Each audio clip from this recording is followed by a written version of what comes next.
Aunque los cristianos desobedecen al gobierno, no son rebeldes. Si deben ir a la cárcel, con mucho gusto.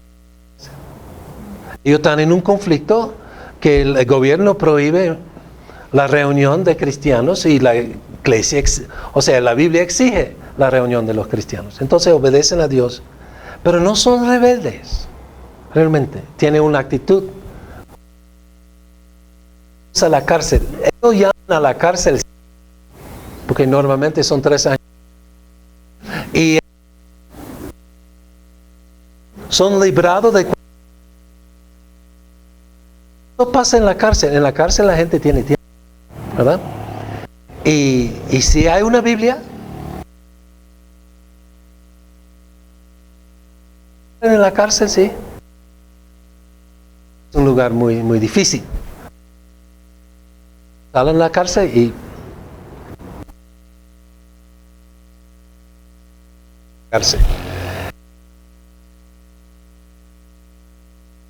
en tiempos de avivamiento, aunque son de persecución. Dicen que hay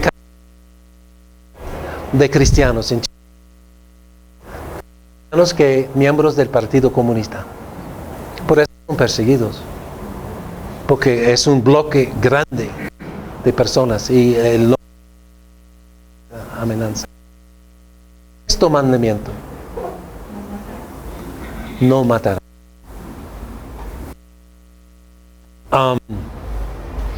En tiempos de avivamiento hay grandes reconciliaciones entre peleado, como entre los alemanes y holandeses después de la Segunda Guerra Mundial. En tiempos de que y llegan a ser defensoras fuertes contra el aborto. Y estamos pasando por eso en los Estados Unidos. Las mujeres que han pasado por abortos están hablando del daño que ha hecho a su vida emocional, física y social, y hablan fuertemente contra los hombres que están aprobando el aborto. Siga hablando, hermanas, porque ellos tienen esta vocación, ¿verdad? Madres deben ser que más contra el aborto. En tiempos de avivamiento hay gran reconciliación entre pueblos que han matado uno al otro. Y el aborto es la matanza. Ya han abortado más de 70 millones de niños después de legalizar esta barbaridad en nuestro país. Es horrible.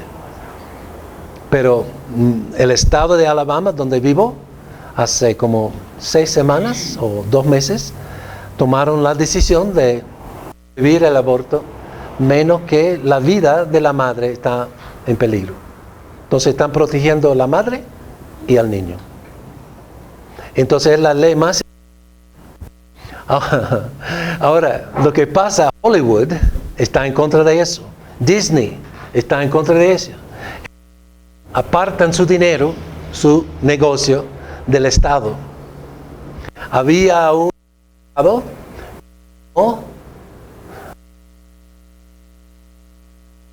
para edificar una universidad de eran 20 millones puntos. Iba a retirar 10 millones porque el Estado ha tomado, el Estado ha tomado esta postura pro vida. ¿Qué hizo el gobierno en Alabama? Mira, tenga sus 20 millones.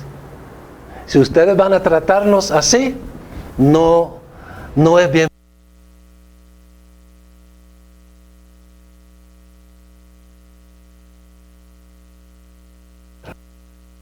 Con principios, no importa las consecuencias.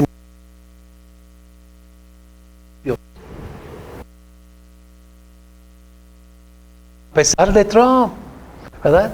Pero está pasando. Una llamada Planet Parenthood, ustedes Ajá. tiene 45.000 clínicas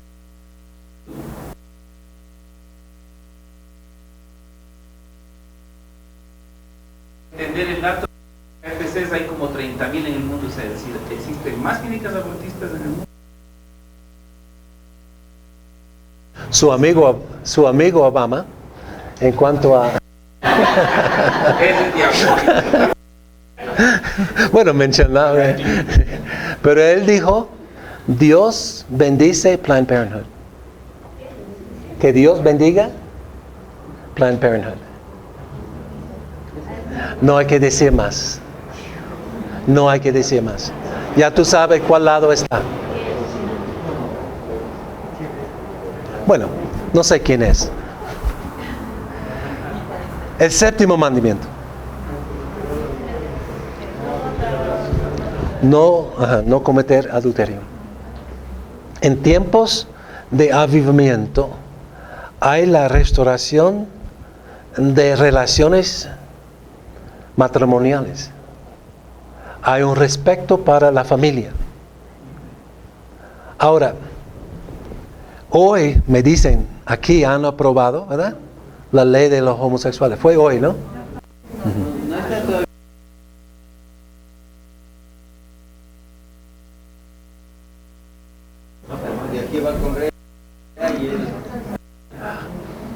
Esta mañana, no soy místico, pero esta mañana me levanté con una idea. Porque estaba pensando, porque teníamos uno para hablar con los ancianos de varias iglesias y pastores. Y llegó a mi mente, pero venga acá, que la iglesia es culpable de eso, de cambiar géneros. Porque nosotros hemos cambiado, por ejemplo, ahora los pastores son pastoras. Los ancianos ya son ancianas. Y los diáconos son diáconos. Hemos cambiado roles de género. Así, cambiamos. Por ejemplo, nosotros asustamos que hay una mujer lesbiana y ella se declara papá del niño. Y, el cambio. ¿Estamos practicando eso en la iglesia? ¿Estamos practicando eso en la iglesia? ¿Estamos cambiando roles? No importa si es mujer o hombre. Cristo es mujer y hombre, las dos cosas. No, Cristo es hombre. Y si no fuera hombre, creo que los romanos iban a ser muy escandalizados de crucificar a una mujer. No, este hombre tiene órganos sexuales del hombre. Fue crucificado como hombre. Para ser un poco drástico en la explicación. Es hombre. Y los apóstoles son hombres y nombraron a pastores, ancianos y diáconos hombres. Pero nosotros cambiamos roles de género. Y estamos asustados que ahora el mundo está haciendo eso en la familia.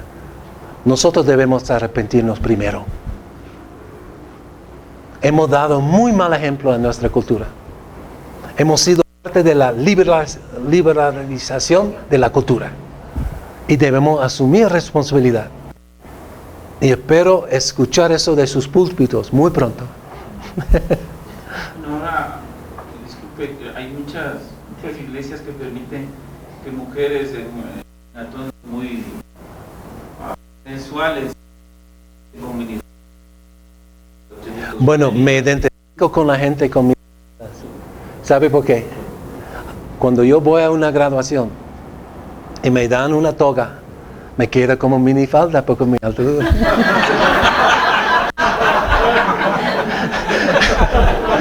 Me identifico con ellos.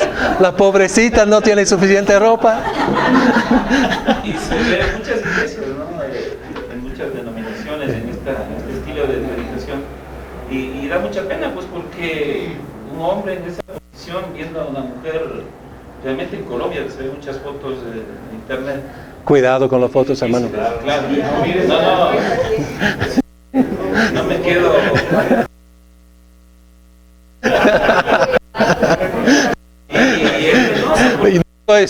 No soy su sacerdote para recibir la confesión.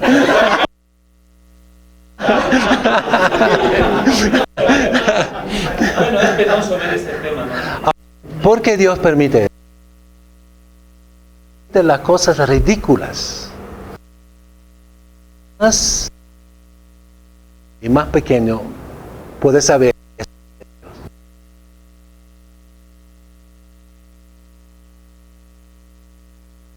sensual así. Dios no es así. Apártese entonces de esto y busca una iglesia decente, donde se hacen todas las cosas decentemente y con orden. Ok. Octavo mandamiento. Ok, no robarás. Yo estuve en una iglesia dirigiendo el culto.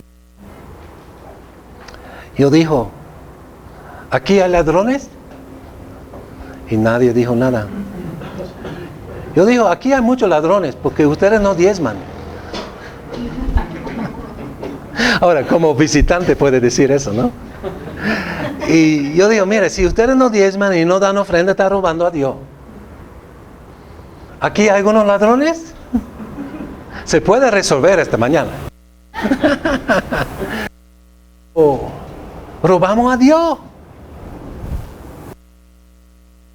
Antiguo Testamento.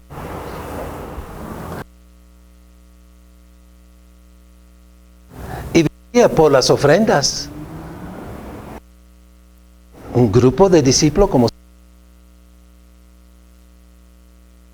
Antiguo Testamento vive de los diezmos y ofrendas del pueblo de Dios, porque no vivimos de nuestro propio trabajo ni del gobierno.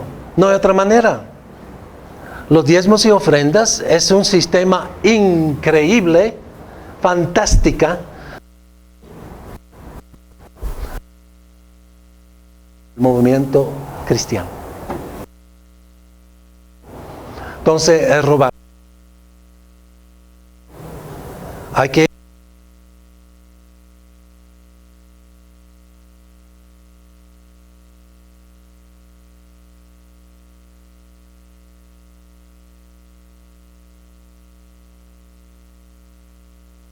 en cuanto al dinero,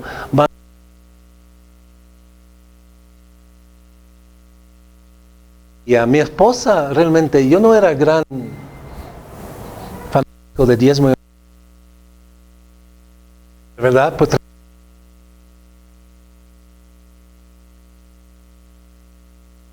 enseñó muy bien a nuestros hijos de recibir algo, apartar 10% para el Señor. Qué lindo. Y todavía tiene el hábito. Y siempre podemos realmente glorificar a Dios más en esta área. No estoy diciendo que somos esclavos a los diezmos, o sea que los diezmos son, o sea, el pastor puede demandar diezmos, no, debe ser dado con un corazón de gratitud, y no solamente para el pastor, puede ser para el ministerio, para misión, para la obra del Señor. Tal como en el Antiguo Testamento el Señor tenía un tribu completo de Levi para recibir las ofrendas y usar las ofrendas para el tabernáculo y templo, pero también para obra social entre los israelitas, porque habían viudas, habían huérfanos, habían necesitados. Y esto pasó a la iglesia en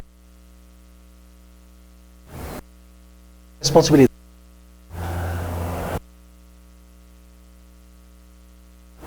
Organizar la iglesia para que la iglesia responda a la necesidad de las viudas y huérfanos. Es parte de la religión pura. Cualquier persona puede venir a nuestra iglesia con cualquier problema y vamos a ayudar. Por la gracia de Dios, vamos a ayudar. Y no es el pastor, anciano o diácono que va a resolver eso. Es la congregación. Todo el pueblo de Dios. Tuvimos un caso en los Estados Unidos donde es muy difícil para personas solteras conseguir seguro médico, porque el seguro viene por su trabajo o sistema de asistencia social, y a veces no cualifican para los dos y no tienen seguro. Pero dentro de la congregación había un hermano que trabaja con seguro y pudo ayudar a la hermana a resolver su problema completamente.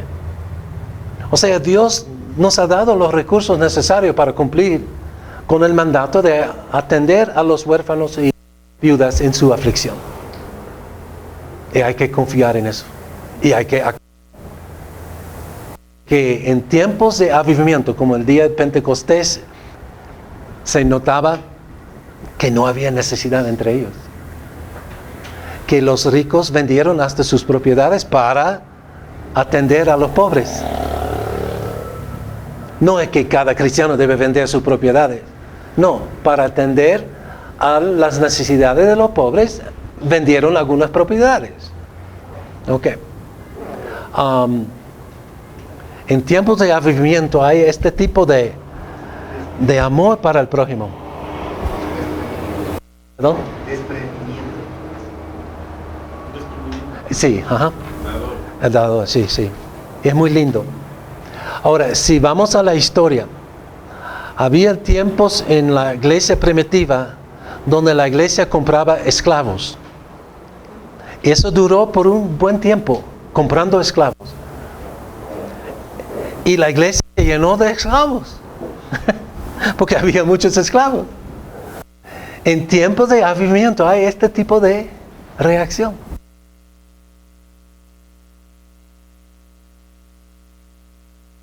Increíble. Hay voluntad por todo parte. Hasta en las cárceles, ¿no? Hay una cárcel en Georgia que tiene 440 presos. Tiene dos capellanes y 660 más o menos voluntarios. Y la mayoría son cristianos. Y para esta cárcel son días de avivamiento. Nosotros tenemos clase de MINS con 23 estudiantes a nivel de licenciatura y 5 a nivel de maestría. Y a nivel de maestría hay un autor que está escribiendo cursos como un loco. Este hombre escribe muy bien. Tiene este talento, ¿verdad? Y está usando el talento, aunque está en la cárcel. En tiempos de avivamiento hay honestidad. Los corruptos son denunciados, pero hay que iniciar este proceso en la iglesia. Doy gracias a Dios por estos pastores que confesaron, porque eran parte de la teología de prosperidad, que habían robado a las ovejas. Qué lindo, qué bueno escuchar una confesión. Y en Medellín hay un movimiento.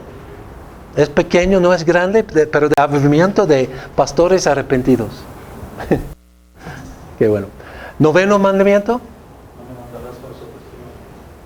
No. Ajá, el falso testimonio.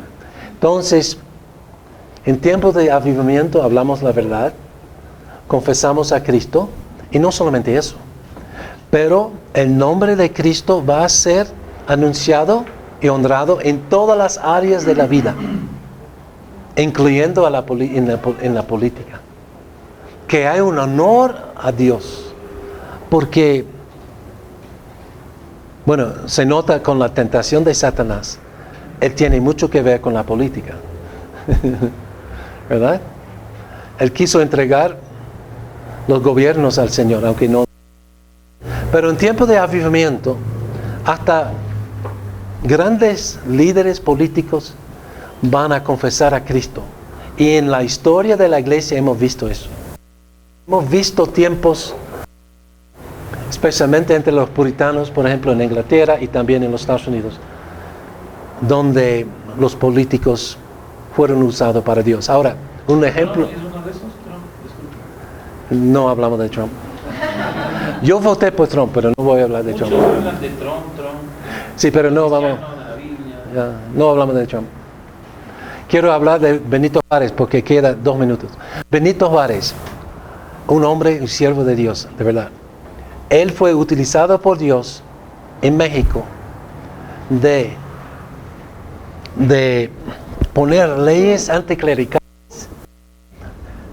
para proteger al pueblo de la Iglesia Católica Romana. Entonces abrió los registros de matrimonio para todo el pueblo, cementerio para todo el pueblo, orfanatos para todo el pueblo.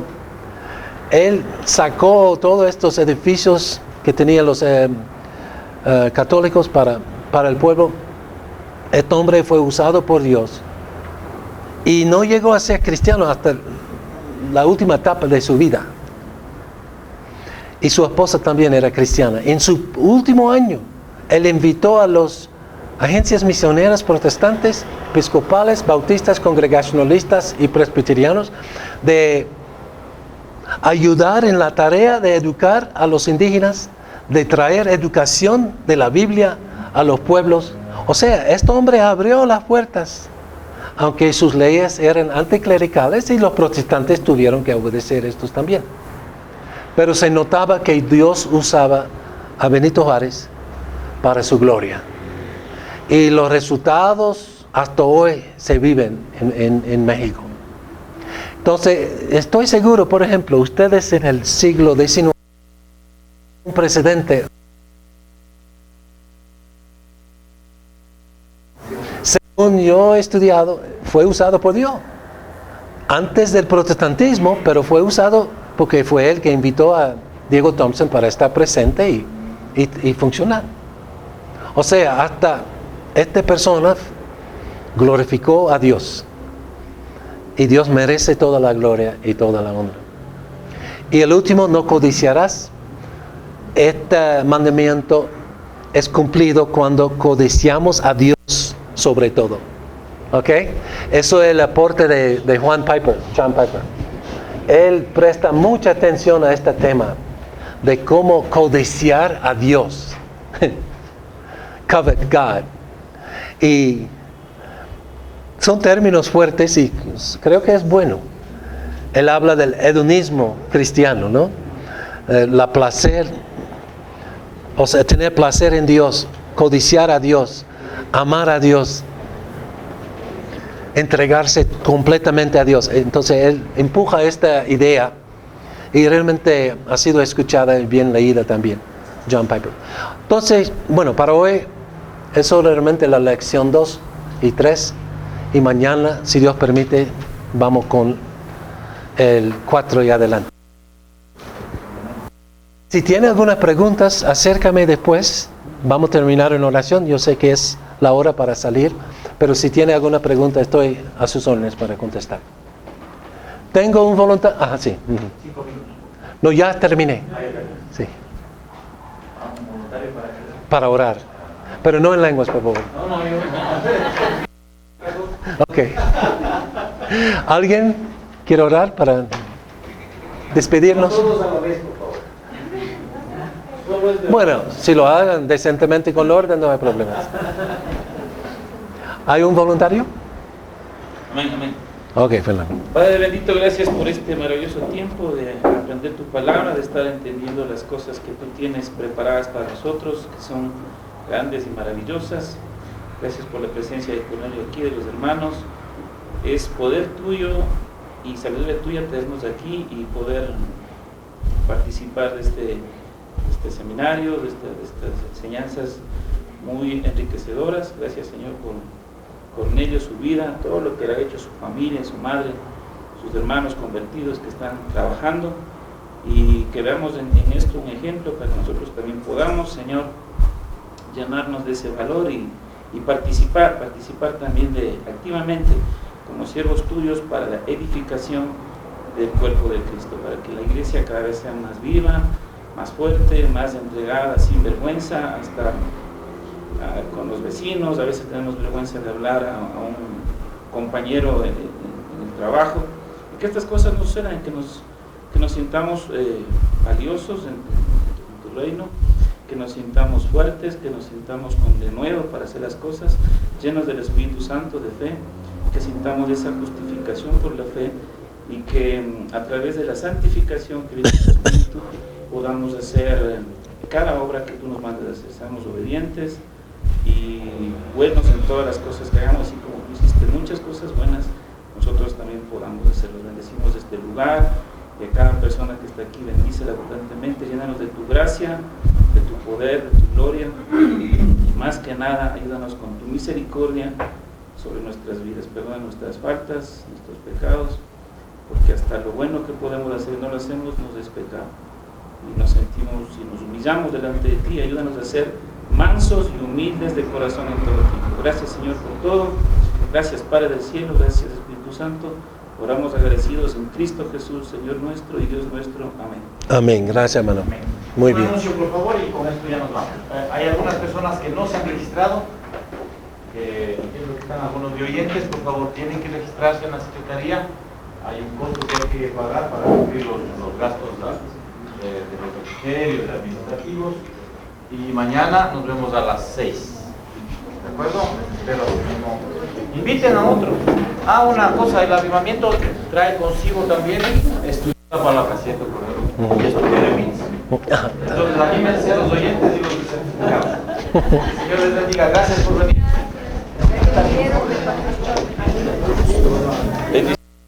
Bendiciones, hermano. Gracias por su participación. Dios le bendiga, hermano.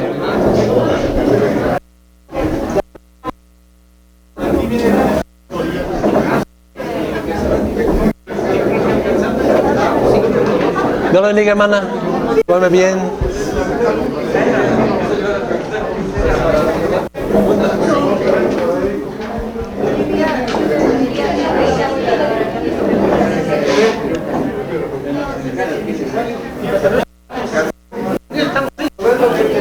Bendiciones, hermano.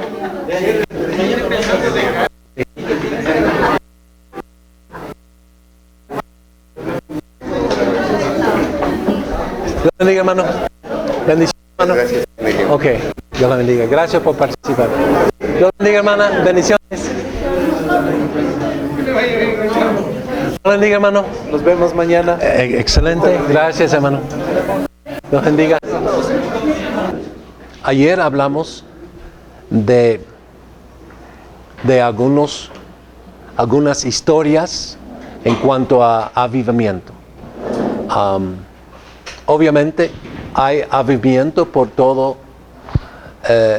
el planeta, especialmente en lugares donde hay persecución de la iglesia, como en China. Vemos avivamiento entre los cristianos y la iglesia está creciendo en gran manera. En mi propio ministerio he visto avivamiento en la República Dominicana entre los inmigrantes haitianos. Nuestra iglesia creció de 40 personas a más de 18,000 en más o menos 25 años. Y no fue por estrategias de nosotros, sino atendiendo a los haitianos, los inmigrantes, con la palabra de Dios, con cultos simples y también luchando fuertemente contra el vudú, el espiritismo, que es muy parte del pueblo haitiano.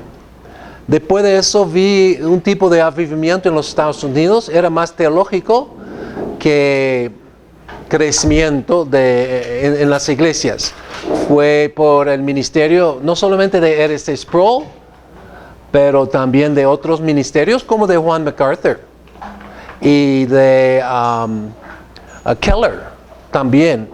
Pero es más bien un avivamiento teológico, donde presta mucha atención a la teología. John Piper es otro, que han sido portavoces de este tipo de influencia y ha sido muy positivo, excelente. Y es increíble cómo estos hombres usados por Dios han cambiado la iglesia. La teología está más enfoque ahora que hace 40 años. Otro tipo de avivamiento vi en Cuba. Eso fue por el Ministerio de Enseñanza, el discipulado, donde entramos en 2002. Yo fui deportado en 2006, pero la obra continuó y habían varios hermanos que asumieron responsabilidad y llegamos a inscribir más de 10,000 cubanos para estudiar teología. Ahora, ellos son parte de un movimiento de iglesias caseras, de la cual hay más de 10,000 iglesias caseras, mucho más.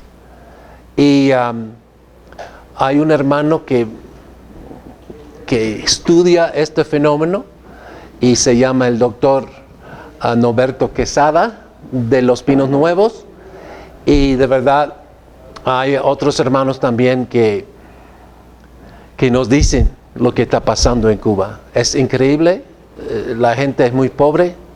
Hoy estaba conversando con un pastor, él gana $22 por mes, pero una caja de huevos, 12 huevos, cuesta como $10. ¿Cómo es posible vivir, verdad? Pero la gente están viviendo porque en la iglesia hay compañerismo y los cristianos no mueren de hambre. Los cristianos, y estamos diseñando un pequeño programa de formar una cooperativa para tener animales, gallinas, para producir comida. Hay que hacer algo, ¿no? Dando dinero no resuelve el problema, hay que crear trabajo, hay que producir. Y yo he visto hasta en Cuba que tiene jardines o puercos en los techos de la misma casa, ¿no? Y lo más lindo es que compartan, los cristianos comparten la comida. Pero hay un tipo de avivamiento ahí, es en el discipulado más que todo. Ahora, yo vi también un avivamiento en Haití después del terremoto. Había una reacción, pero la gente buscaba a Dios y los misioneros que estaban atentos a eso, los haitianos más que todo, formaron muchas iglesias nuevas. Yo trabajo con el hermano Donny Saint Germain y él formó más de 140 iglesias. Nosotros tenemos un pequeño programa de edificar una iglesia por año. No son muchas, pero hay otros ministerios que están trabajando también. El año pasado pudimos hacer 2. Pero se nota que, bueno, la pobreza en Haití es increíble. La nación va para atrás, no está mejorando, pero la iglesia está creciendo.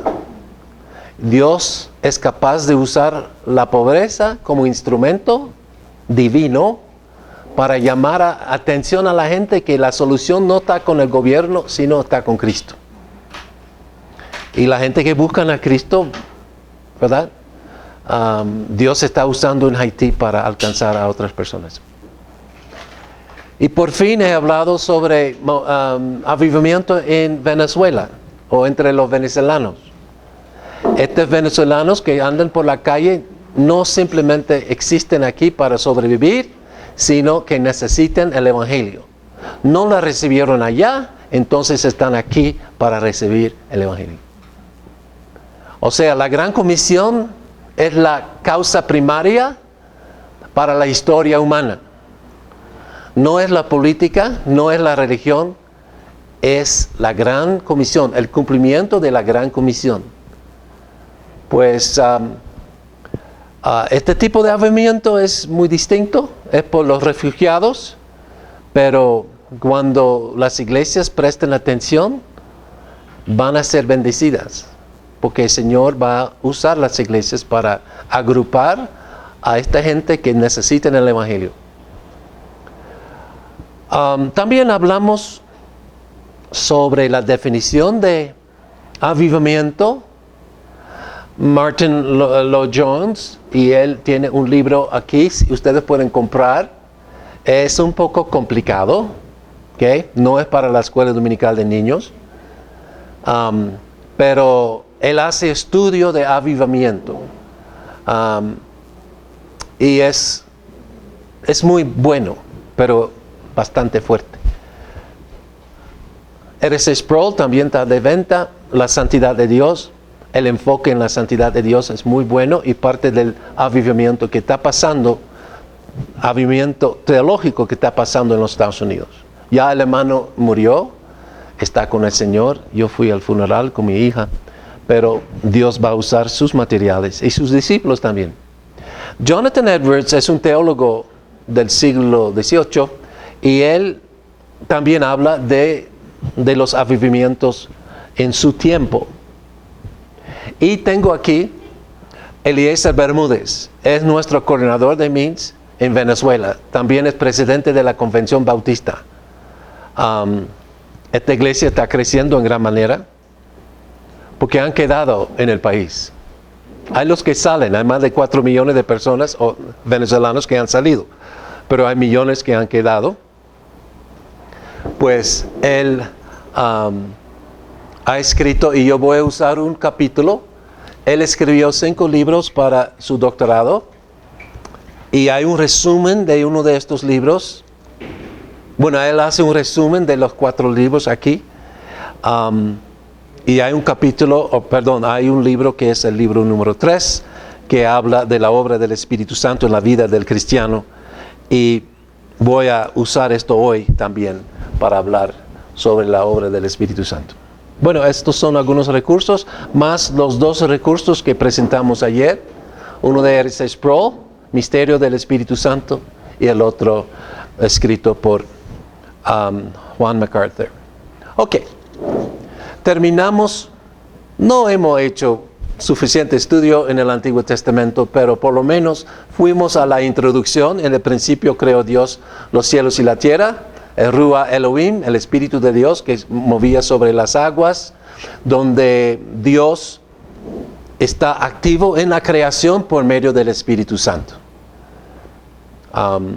Y también fuimos a la conclusión del Antiguo Testamento, que es Malaquías, y hablamos del capítulo 4, los versículos 5 y 6.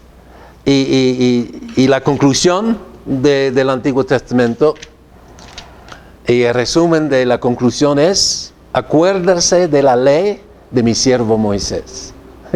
Entonces hablamos ayer sobre los 10 mandamientos. Por un lado es negativo, no. Por otro lado, por el Espíritu Santo se convierte en algo positivo. Sí. O sea, lo que el Señor va a hacer en nuestra vida. La ley nos salva, obviamente, pero la ley sí indica cómo Dios va a actuar en nosotros y en nuestras iglesias y en el mundo.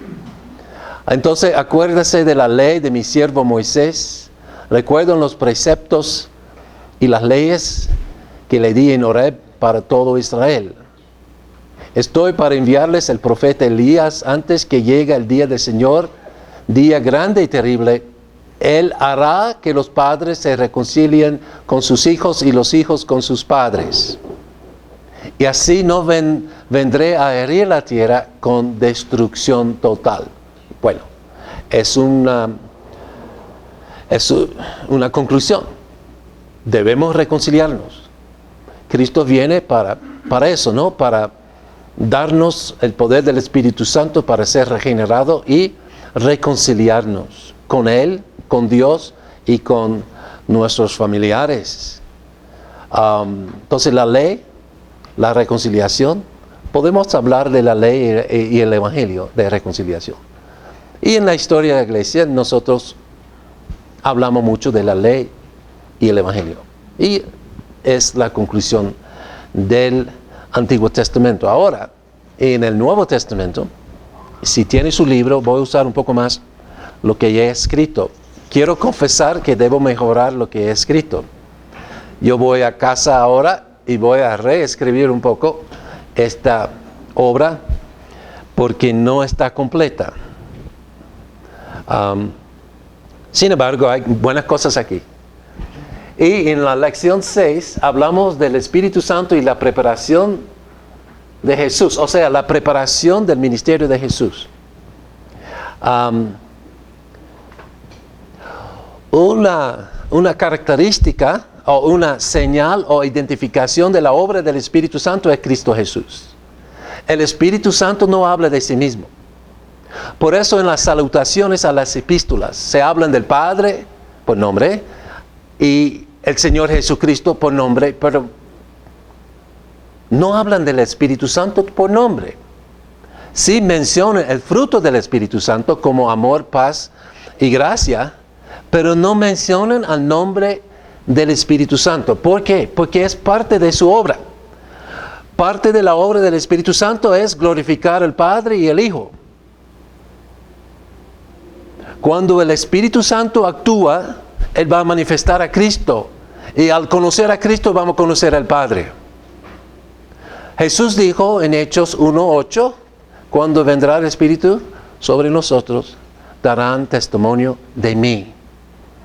Eso es clave. Porque hay mucha gente que habla del Espíritu Santo, pero no es el Espíritu Santo que está hablando por medio de ellos. Porque el Espíritu Santo no presta atención a sí misma. Él es sumamente humilde. Es invisible, pero es una persona divina. Pero esta característica es la característica de la obra del Espíritu Santo, la humildad. Bienaventurados los pobres en espíritu, porque de ellos es el reino de Dios. Así comienza el Señor. Después de decir, arrepiéntese, ¿verdad? Continúa diciendo, bienaventurados los pobres en espíritu, porque de ellos es el reino de Dios. ¿Y cómo reina Dios? Por el Espíritu Santo y la palabra de Dios. Okay.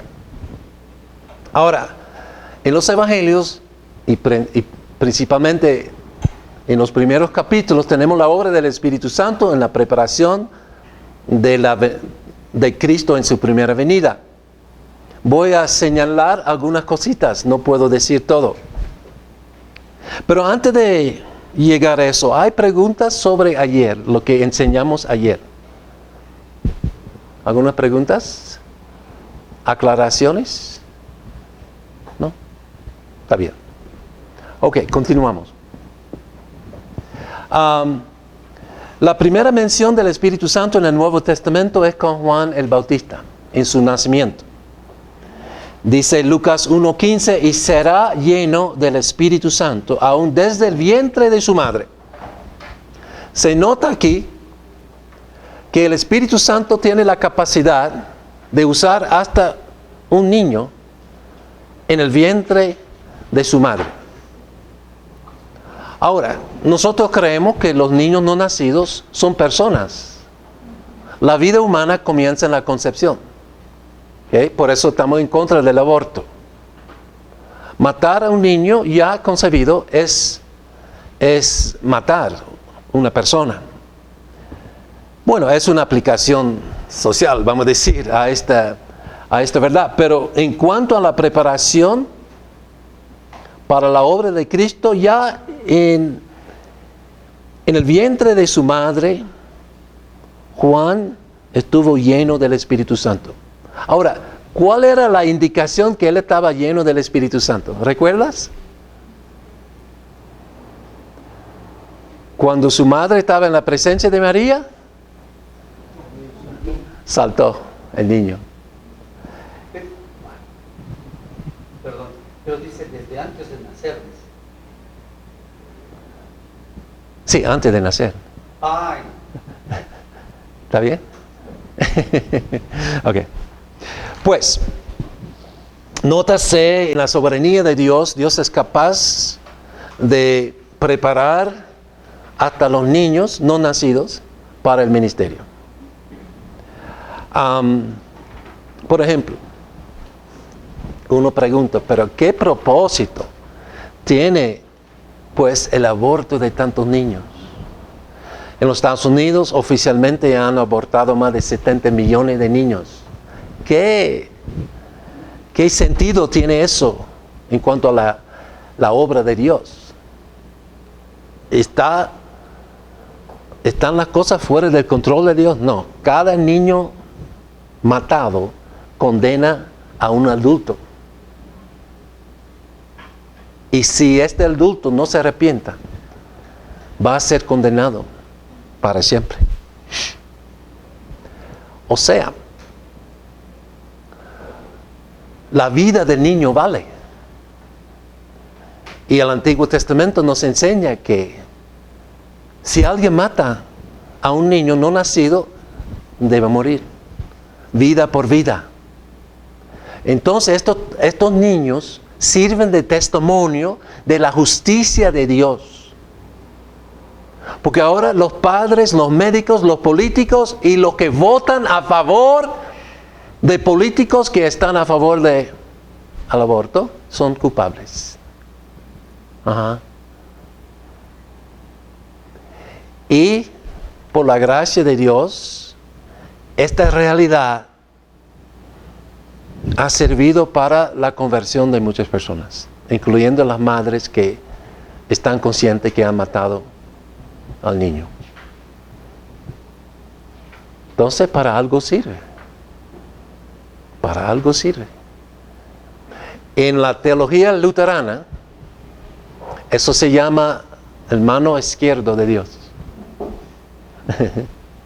Que en la providencia de Dios, Dios es capaz de usar hasta el pecado de los seres humanos para el bien. No es que Dios está pecando, no. El hombre está pecando y el hombre es responsable de su pecado. Pero Dios es capaz de usar hasta la matanza de un niño no nacido como instrumento para la conversión de la madre, del padre, de los médicos, de los políticos. Y tenemos testimonio de esto. Bueno, es fuerte eso, pero es una realidad también. La vida del niño vale para la eternidad. Ok. Entonces, en la preparación para el ministerio de Cristo tenemos a Juan y el Espíritu Santo prepara el niño. También en la concepción,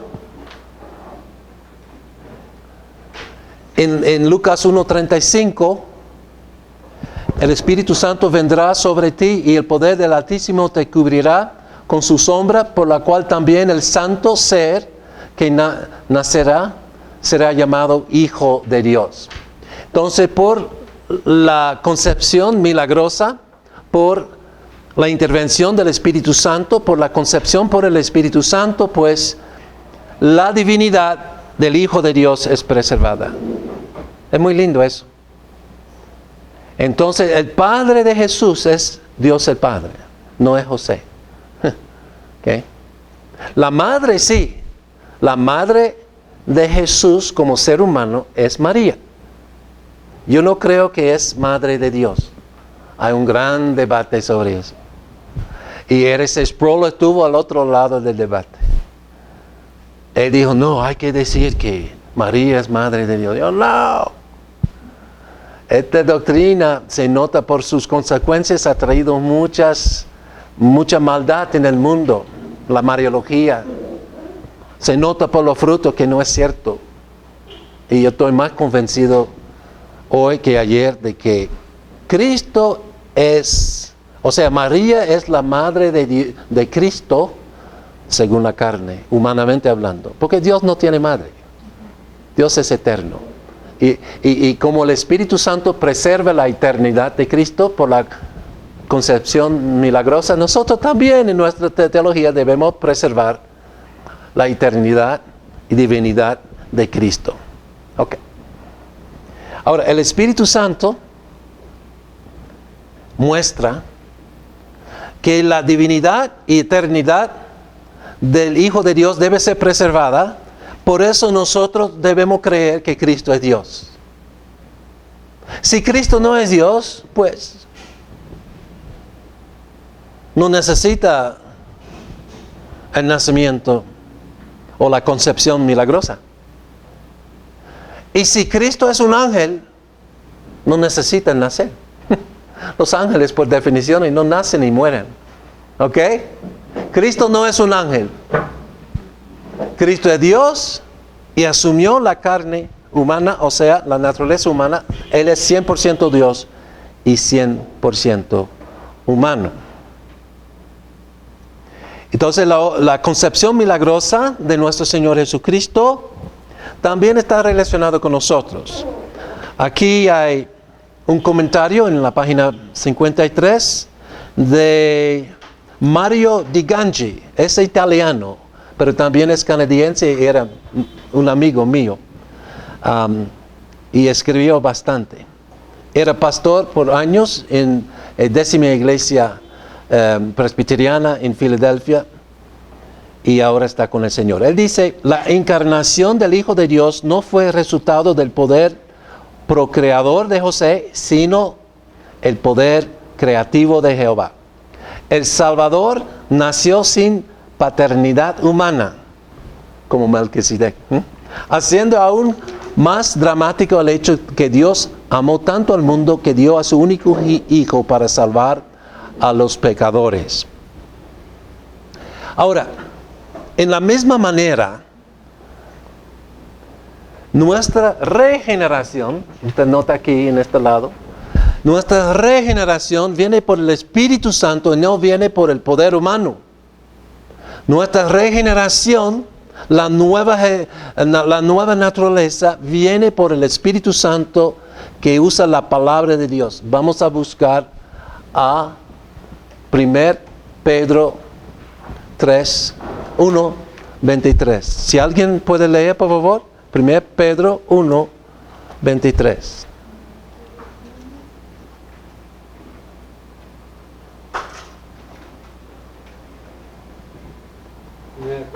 Ajá, 1:23. Cuando lo maldecían, no respondía con maldición. No. Primero de Pedro 1:23. Perdón. Siendo renacidos no de simiente corruptible, sino de incorruptible, por la palabra de Dios que vive y permanece para siempre. Ok, y puede leer también 24 y 25. Porque toda carne es como hierba, y toda la gloria del hombre como flor de la hierba. La hierba se seca y la flor se cae, mas la palabra del Señor permanece para siempre. Y esta es la palabra que por el Evangelio os ha sido anunciada. Muy bien. Entonces, el milagro de la concepción milagrosa de nuestro Señor Jesucristo se aplica a nosotros en nuestra regeneración, porque también por obra del Espíritu Santo, por la palabra de Dios, somos renacidos de nuevo y recibimos una naturaleza nueva, ¿verdad? Y esta naturaleza nueva existe para siempre. Nadie puede perder su naturaleza nueva. Ahora, hay gente que piensa que se puede perder la salvación. Yo digo, bueno, depende de qué tipo de salvación que tienes. Si su salvación es humanista, su salvación es sacramentalista, su salvación es del hombre, hay que perder esto, porque no sirve para nada. Pero si su salvación es de Dios, no se puede perder, porque no es suya, es de Dios, viene de Dios. Ahora, el primer nacimiento, nosotros no podemos perder nuestro primer nacimiento. Nosotros, al nacer, vivimos para siempre. No se pierde su primer nacimiento. Y su segundo nacimiento tampoco se pierde. Entonces la salvación que está en base de su segundo nacimiento no se pierde. Ahora, ¿siempre vivimos según nuestra nueva naturaleza? No. Nuestros problemas vienen cuando, aunque somos ovejas, actuamos como cabritos, ¿verdad? Aunque somos santos en Cristo Jesús, actuamos como pecadores. Pero por fe en Cristo, no por fe en nosotros mismos, por fe en Cristo andamos en el fruto del Espíritu Santo. Andamos en el amor de Dios, la gracia de Dios, la justicia de Dios y todo lo que es el fruto del Espíritu Santo. Y eso es obra del Espíritu Santo en nosotros. Ahora, también vemos por la obra del Espíritu Santo que el Espíritu funciona y obra por medio del pueblo de Dios. Lucas 1:41. Y Elizabeth fue llena del Espíritu Santo. Dios usó la madre de Juan para profetizar. Calvino dice, se le concedió el don de profecía en un grado inusual. O sea, ella profetizaba. Que es interesante porque es mujer y no es profeta. Pero la profecía en cuanto a la venida de nuestro Señor Jesucristo es para todos los creyentes. Eso se llama el oficio de todos los creyentes.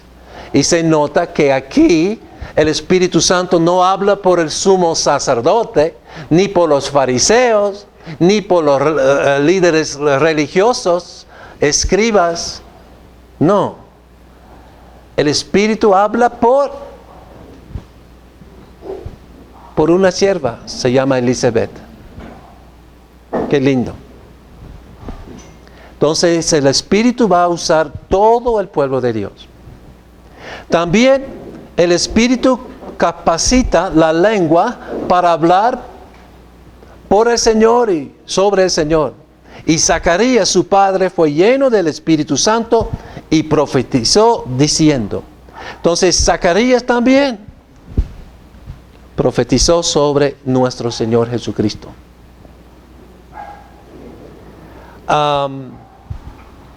El uso de la lengua es importante, pero no vamos a olvidar, porque más tarde vamos a hablar de lenguas angélicas y lenguas no conocidas, pero todas las lenguas deben decir la misma cosa. ¿Ok?